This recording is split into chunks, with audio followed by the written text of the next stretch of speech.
Okay, so I'm going to make this really short, but I just wanted to share because at the end of the service, I just kept hearing the Lord say, you need to share your testimony, because I feel, in my own opinion, I feel like I talk a lot about my testimony, but it would still be encouraging for someone who maybe didn't hear it yet. And especially in this time where it just seems, it's not even a seam, where it is getting darker and darker in all areas of our life. Like, not just our work. I'm going to specifically be talking about the workplace, but not just our workplace, but just everywhere that we go. It's just going to get darker and darker, right? And so 2 years ago, almost 3, I'm going to make this so fast. I'm trying so hard to condense this because there's so many details that I want to go off on. Oh my gosh. So 2 years ago, almost 2.5 years ago, I was working at a salon over in Shady Side. Actually, I kind of want to go back even further. I want to go 3.5 years ago. I was working downtown, and I was working for this incredibly liberal, very, very progressive salon. And it got a little bit it got weird. And that's why I ended up leaving, because I became a token, and it was weird. It got real weird. And so I was like, okay. And now in hindsight, I recognize what that weird was. There was just such a heavy, and I don't want to overuse this term, but there was such a heavy spirit of Jezebel in that salon. And so I was just like, I'm uncomfortable. I can't do this anymore. So I left. And God made a way. He sent me to the salon that he wanted me to go to. So now, 2 years ago, I was at the salon in Squirrel Hill, and the Lord told me to go there. I know the voice of my Father. I know where he was calling me to go. He made the path so straight. He made it so, it was perfect, right? I get in there, it's great, it's wonderful. When I start, they're like, this is we're a praying salon. We've been praying for somebody to come in that can do all of these things. We've been praying for this, we've been praying for that. And I'm like, oh, praise God, this is great. But then it got to a point at the end of my career there that they were pulling me aside constantly, hey, you can't share the gospel on your personal page. You can't post about that. You're making a lot of videos about what God's doing in your life, and we think that's great, but you can't post that on your personal page while you work here. And I was like, it's my personal page. This has nothing to do with you. And they were like, no, you can't post these things. You can't have these things on here. We can't have you in the heart of Judaism. We can't have you in the heart of, this is a Jewish city. We can't have you in Squirrel Hill preaching about Jesus. And I was like, whoa, would it be better for me to listen to you or listen to God? Because I'm going to listen to God. I know you think you're my provider, because it was a local shop, so it wasn't a corporate owned thing. It was just a mom and pop thing. And I pray for their business. I pray that they're doing great. But I was like, I'm not going to listen. I know you think you're my provider, but I'm not going to listen to you. So I kept doing what I was doing. And eventually it led me to getting fired, right? So here I am with no job. I had no job. I had nothing. They didn't pay me for the last week that I was there. So I had nothing, and rent was due. I think I had a week and a half. So I got fired on a Wednesday, and Thursday I was calling places. I was looking places, nothing. It was silence. And I was like, okay. Friday comes, and I'm like, oh snap, Sunday's coming up. I would have gotten paid by now, and they're not paying me. What am I supposed to tithe? I don't have any money to tithe. And that is, Satan was doing his absolute best work to convince me that I had this little amount, what I thought was little, because rent was due, right? So any amount that was not my rent looked little to me. So I was like, oh, I only have this tiny little amount. What am I supposed to do? If I tithe that, then I have nothing, then I can't pay my rent. And that's how Satan gets a lot of us, is you just can't afford to tithe.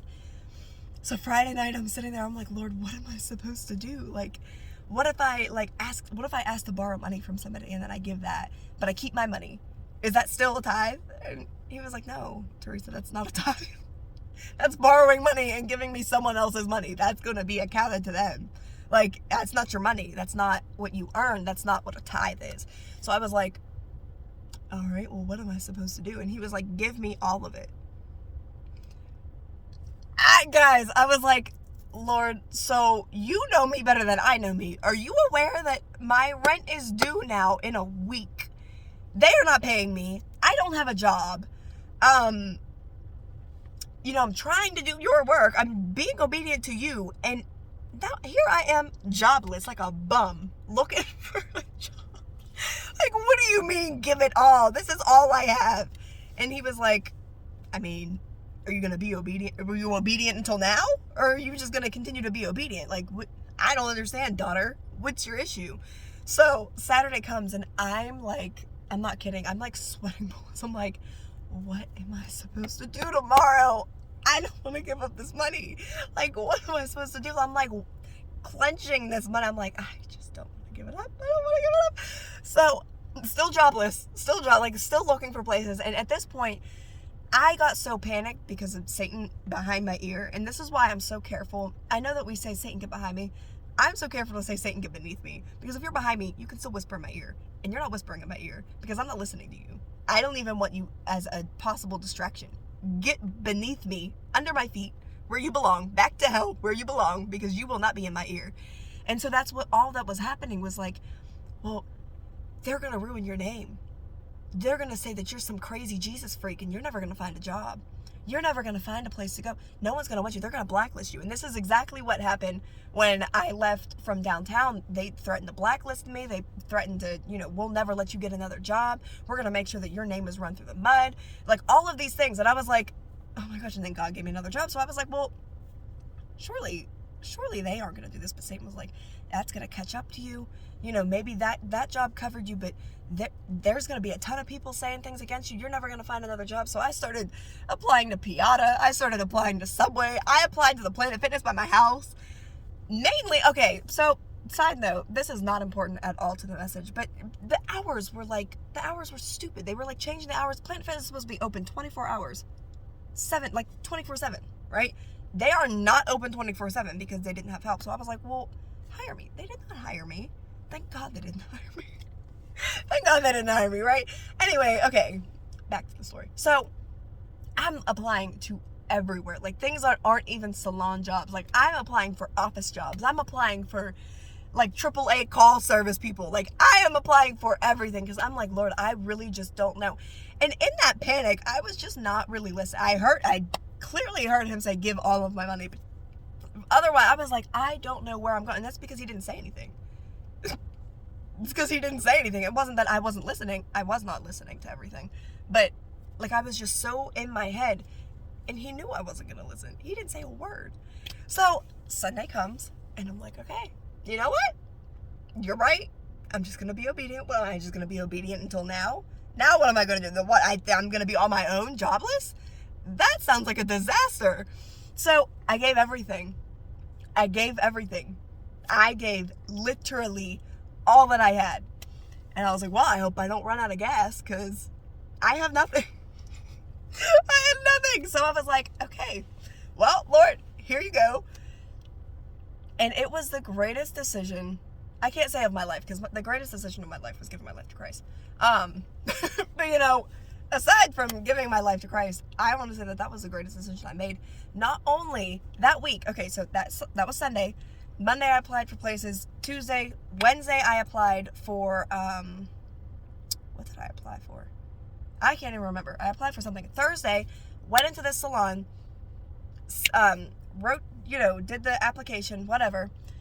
Friday, the next day, I went to the nail salon that I work at now. Went in for an interview. They were like, you're hired? I was like, I want to start right now. And they were like, relax, you need to get trained.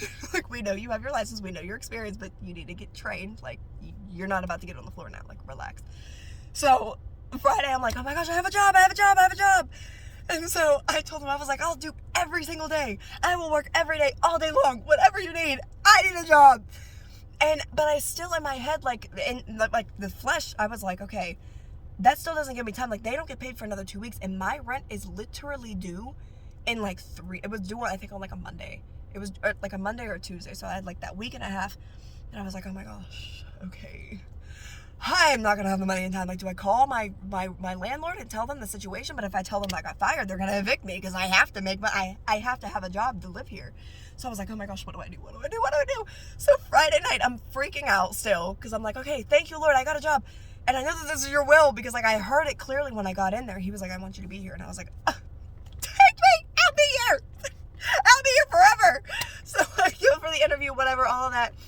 And it was great, and I got hired. So then Friday night, I'm still like, okay, they still don't get paid. I know I just said this, repeating myself because I'm getting excited because I'm remembering all of it. And I just remember that like, oh, my heart just beating out of my chest. Like, okay, Lord, like I know I'm doing your will. I know I stood for your values. I know I preached the word like I was supposed to. Lord, I know you are going to provide for me like you promised to. I know you are going to. You have to. That is your word. You cannot lie to me. And so, and I gave everything. I said, Lord, I feel like the woman with 2 coins. I gave you everything. I gave you everything. I am giving you my all. I'm giving you all of my trust. I don't know what's going on. I am blindly walking by faith. I mean, I am not walking by sight. So Friday night, I'm sitting there. I'm still thinking about it. I'm literally laying on the ground, praying. I'm just laid out. I'm like, Lord, I don't know what to do. You just gave me a job, but I still don't know what to do. The salon from Thursday calls me and it's like, hey, we have a full book for you this weekend. Can you come in tomorrow? We know you don't have a job right now, but can you come in tomorrow? Like, is there any way that you're available? Guys, in that one day, it still doesn't make sense to me. In that one day, I made up my rent. All of my rent was covered. And I got tipped on top of that. I had all of my rent and extra. I was like, okay. So I freaked out for nothing. He slid me right in there. I didn't even get an interview with them. I just sent in my application. That was it. I didn't even get a single interview. They hired me right there on the spot Saturday morning when I came in. And I mean, God just provides. God provides for everything. And that is the point that I'm getting. I said all of that to say, if you get fired for doing the will of God, he's just going to set you in another place to do the will of God. That's just how it happens. It's just what happens and how it works. That's just how good God is. No matter what happens, no matter what the circumstances look like, I know how cliche it sounds, but to really experience it and really like step out in faith and trust God in everything, in blind faith, because God can't lie. God can't lie. And that is something, and I don't say it in a prideful way, but when I'm in a situation where I'm doing the will of God and it looks like it's going to hurt me, I'm like, well, Lord, you can't lie to me, so I thought your plans were to prosper me. I'm doing your will. I'm doing what you called me to do. I'm going out into this nation. I'm going out into this nation. I'm going out into this darkness. And you told me to go out amongst many who were against me. And you said that you would prosper me. You said you had a plan for me, not to harm me. So, are you lying? Or am I just not listening? Or am I just not seeing in faith what you're going to do? And then, okay, so I also wanted to add, I ran out of storage, so I had to start over. So then after all of that, right, I make my rent, I have extra, and so I go to put the money in my account, right? So I'm putting all the money in, and now I'm putting in the extra, because I already put the check in, I paid for my rent. I don't think you even know the steps to this, but, you know, just in case you were wondering. Tithe on Sunday. Got paid Saturday, tithed on Sunday, because why wouldn't I? I just watched God work in such a miraculous way. I was like, well, if that's what an offering, if that's what you do with an offering, how much more a tithe, where you said if I bring the tithe, there would be meat in the house. And a blessing that I can't store. I already can't store this. Like, what in the world? Like, what are you going to do? So I was like, well, let me continue to be obedient to the Lord and tithe. So I did. So now Monday comes and I still have all this extra cash. Because I gave what I was told to give. I gave what the Spirit told me to give, right? The Lord loves a cheerful giver. He says, do not give more than what you are willing, right? Because he doesn't want you to be grudgeful about it. He doesn't want you to be upset about it. And, you know, the Lord will tell you what to give. So I freely gave. And then I gave my tithe on top of it because I was like, Lord, what did you just do in a weekend? On a Saturday. On a Saturday. So, let me stop yelling. So, Monday, I'm putting the rest of the cash in the ATM. And once again, Satan is just behind in my little ear like, you went through all of this. And this is a blessing of the Lord. And mind you, I know the difference. I know the difference between the voices. But he's in my ear and it just sounded so good. Because it's like, you just went through all of this. You left another job and God put you in a new job. And now you're in this new job. And then you left the old job because you got fired because you were doing the will of God. And you're just such a good servant. You're such a good servant. And now here you are at this new job. And look at all of this abundance that he's given you. This is yours. You should keep this extra money. This is your money. You should go buy something nice. This is your money. So convincing. And I was like, you're right. I did earn this. And that's what I heard.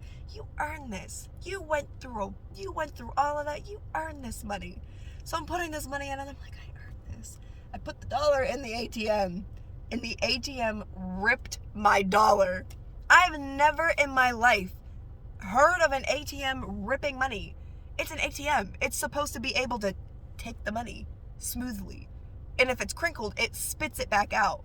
I've never seen an ATM rip money. So I pull the ripped dollar out and I'm like, oh. And the Lord was like, yeah, as quickly as I give it to you, I will take it away. Because if I can't trust you with this little bit, how am I going to trust you to be in the place that I called you to be the light that you are? I was like, oh, Jesus. I love conviction. I need to hear raw conviction. I need to hear the truth as raw as you can tell it to me. Because if you sugarcoat it, I'm not going to understand. I'm going to think you're being nice to me. I'm going to think I got off easy. And I'm going to keep doing what I do. The Lord knows that. He was like, oh, is that yours? You deserve that. Did you put in hard work, Teresa, paving that way for you to get that job? Did you put in that hard work? Did you? Guys, I was like, oh, okay. And that dollar is still taped to my wall as a reminder that it is not you. It is a greater one in you. It is the greater one in you. Anyway, so now this is more of an encouragement, but also a call to be more discerning about where he's calling you to be. I know that I said this is going to be short. I promise I'm wrapping it up. So I'm in this job, right? Like I'm prospering. The abundance is coming to me. And then I hit a certain area where I see that my, the gift of discerning spirits is starting to get heightened. It's starting to grow. He's starting to mature it. And I'm starting to actually use it more. And you know, my coworkers are openly talking about how they're getting their feet wet with witchcraft, and I'm like, y'all know me. I told y'all my story. I just got fired from my last job for preaching the word of Christ. You think I'm not going to do that here? I was like, you are not going to get into witchcraft. And I would tell them all the truth about what's going on. I would tell them all the truth about how Jesus set me free. I'd tell them all the truth about what the Lord says and what the Word says about witchcraft, what it says about the certain things that they were going into. And, you know, God gave us free will. It's not like me telling them was just going to make them a robot for Christ. That's not how that worked. They had free will. They weren't interested. And so it got to a point where they started to curse me. It got to a point where, you know, there was just this struggle where I had to come to a place to recognize, like, okay, Lord, is my time up here? And it took me a while. It took me a while to, like, really, like, let that go. Because I was like, Lord, this is just such a testimony that I'm even here. I don't want to let go of this blessing that you gave me 2 years ago. I don't want to let go of what you've given me 2 years ago. Because what if I'm out? So I don't want to get out of the will of God. I don't want to leave this place. You called me here. And he was like, babe, I am calling you out of there. I was getting sick all the time. I was restless. My joy was just being depleted. I was doing more work than what he had called me to do.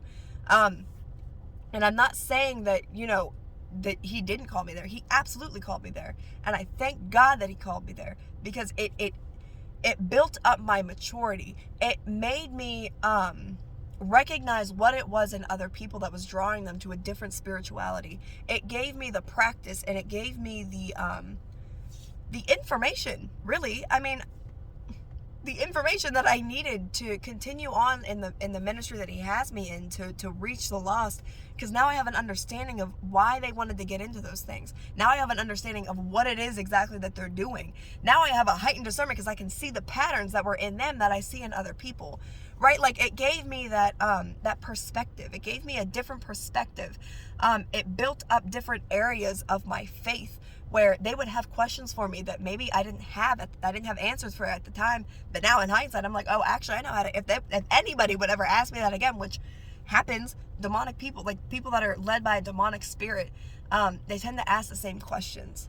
And I'm learning that more and more. And I don't have a full understanding of what that is, but they seem to ask the same questions about ministry. And I'm grateful that I was in the place that I was, that I could be humble and say, I actually don't know the answer to this, but I'm going to look it up. And they were willing to let me look it up. You know what I mean? Like, it was just a very, I appreciate the perspective that I was given, because here's what I'm learning. Not every place that he sends you is going to be your milk and honey land. He said he's there in the valley too. He's going to send you there, because he needs you to be a light in those places.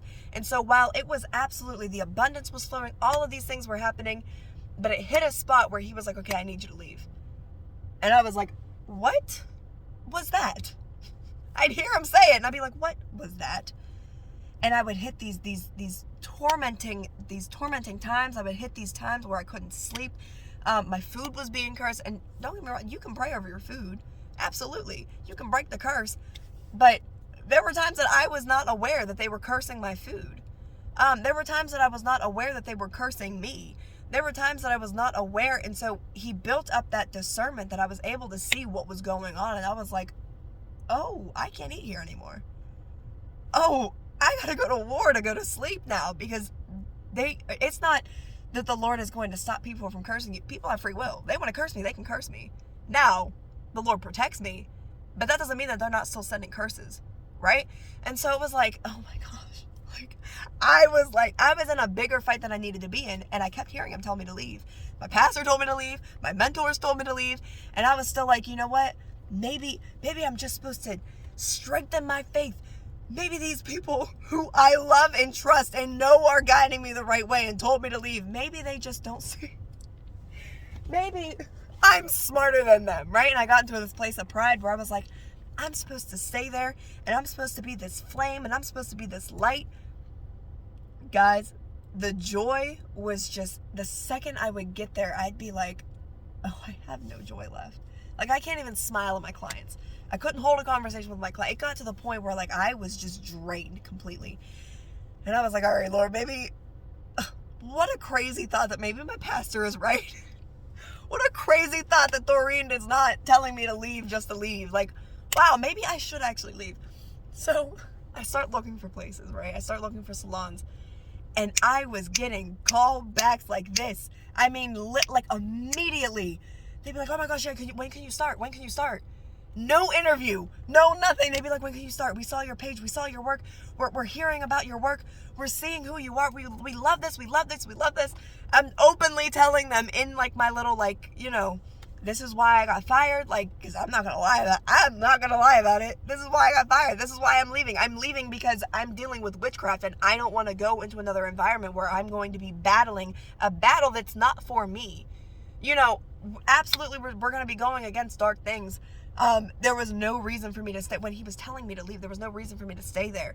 I did what I was supposed to. I was obedient to God. They got the gospel. They heard the word. They had a demonstration of the word. They saw the abundance that was coming in. They had a demonstration of the Lord. And there is a point in time where you have to choose. You see the Lord right in front of you. You see the Lord working for you right in front of you. You have to make a decision. They made their decision. It was not for the Lord. So my fight was going to be for nothing. And that's why I was drained. They made their decision.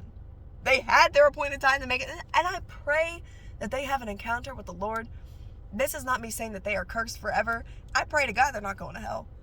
Because now they know, right? Like, now they have that demonstration. Now they're going to be like, well, what was it that she she always went to the Lord about this. Maybe we should go to the Lord about this. And I have no reason to believe that they won't. I have no reason to believe that they won't go to the Lord. Why wouldn't they? They saw the demonstration that he gave in my life. And that's why it's so important to speak out your testimony. That's why it's so important to make sure that people know what the Lord has done, because he will do it again. He is not a God that he should lie. He's not a man that he should lie. He is not a God that is just for the old times. He is for now. He is for forever. Like, the same thing that he did for you, he's going to do for somebody else. And so you never know what part of your testimony, you never know if your entire testimony could keep somebody just keep somebody focused on God, just to keep somebody curious about God. When he said, seek and you will find, he didn't say seek in awe of God. He didn't say seek him with a trustworthy heart. He didn't say seek him in a specific manner of a heart posture. He said seek him. I pray that even they would seek him in anger. I pray that they would seek him in curiosity, in a complete, just a complete ignorance. I have no idea who God is, but maybe I want to answer. That they would just ask a simple question, God, why is this happening? And you would answer by fire, God. You would answer by fire. That's how good our God is.